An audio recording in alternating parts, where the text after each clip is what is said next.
The leaks for chapter 344 is insane, and my mind is completely blown.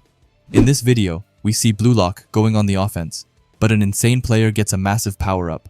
But I know you guys don't like being spoiled, so you will have to wait to know more. However, trust me, the ending after that is just insane, but so as not to waste any time, let's get right into it.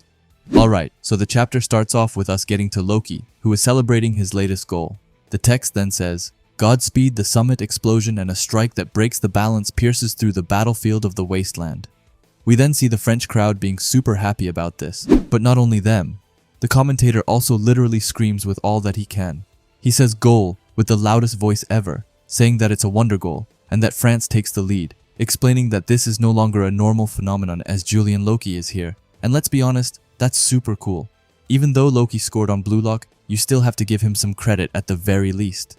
We then see Aiku, who is scratching his hair, and Loki freaking out as he says no over and over before asking if they are serious, wondering just how in the world they are supposed to stop something like that. We then see Gagamaru, who is right by him, and he calls Loki a glitch, a total bug, and a human cheat code. After Gagamaru, we have Rio, who looks super mad and thinks that they just caught up, only to be pulled away in an instant. Karasu adds on to that as he just asks what the hell this is, asking if they are fighting aliens or something, which to be honest isn't a bad comparison. Anyway, lastly, we see Ego and the clock. The clock tells us that there are 15 minutes left in the match, and with that in mind, Ego thinks that it's time for a sub. With that, we see Otoya, who is jumping up and down, and Ego is standing right by him as he tells him to go and stir things up. Now Otoya is really just in his own world as he says, "Alright," and that lucky boy is coming through. Now the lucky boy seems to be Rio, as he then pats Otoya on his back and tells them to go and get them, as there are only 15 minutes left. We then move to a really out-of-breath Isagi, who thinks that Otoya is being subbed in here, but he seems to have a surprised tone as he says that. We then get a close-up of him, and he doesn't just look tired, but he looks like he is truly out for vengeance as he thinks that Ego's intention is clear.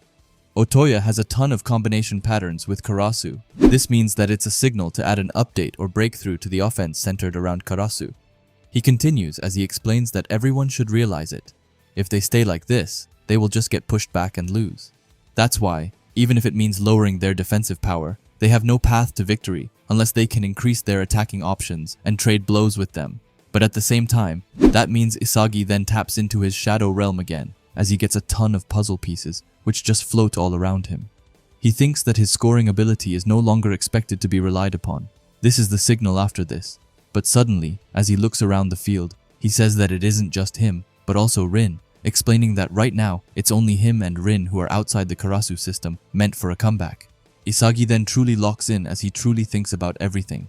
He says that the team belongs completely to Karasu now. Loki and Hugo are on a different dimension. Has he been abandoned by Ego? After all, he hasn't been able to do a single thing, but with that in mind, he wonders what it is that he can manage to do alongside Rin.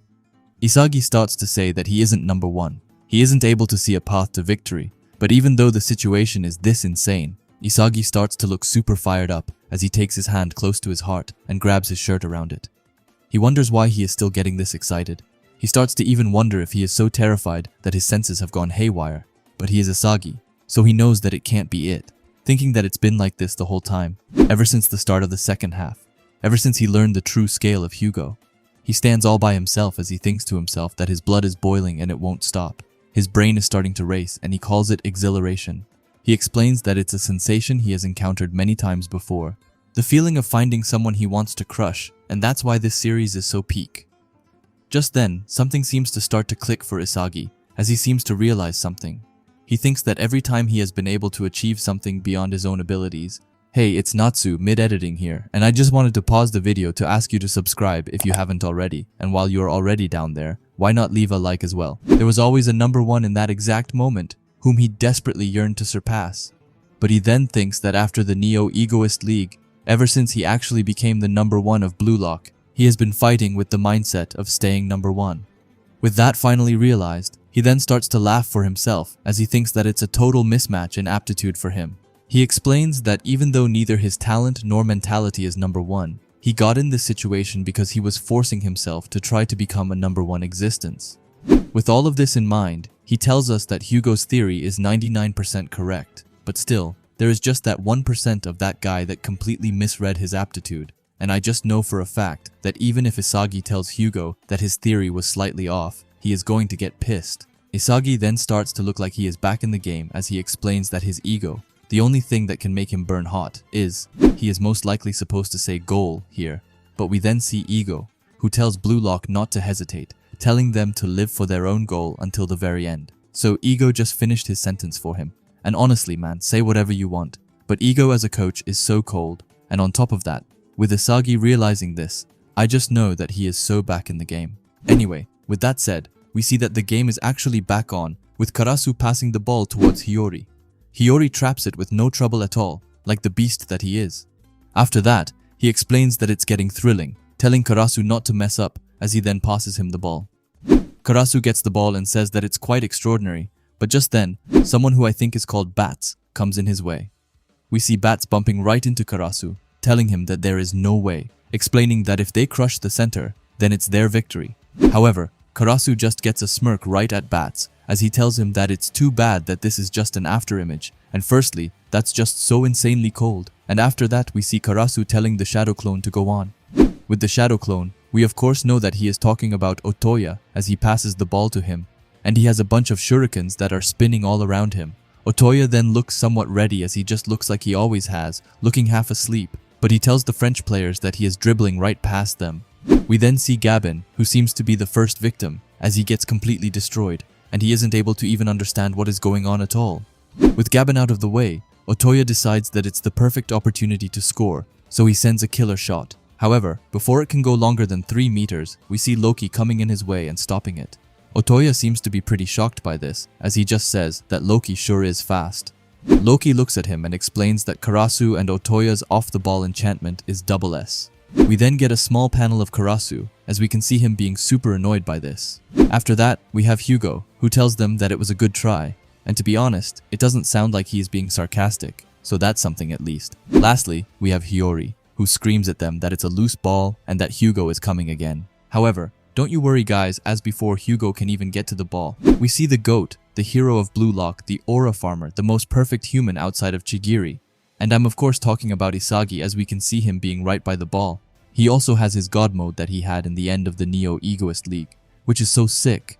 Isagi's meta vision is also burning away with an intense fire as he looks right at Hugo, and then with an intense tone he tells him that it's fate, and calls him an consultant bastard.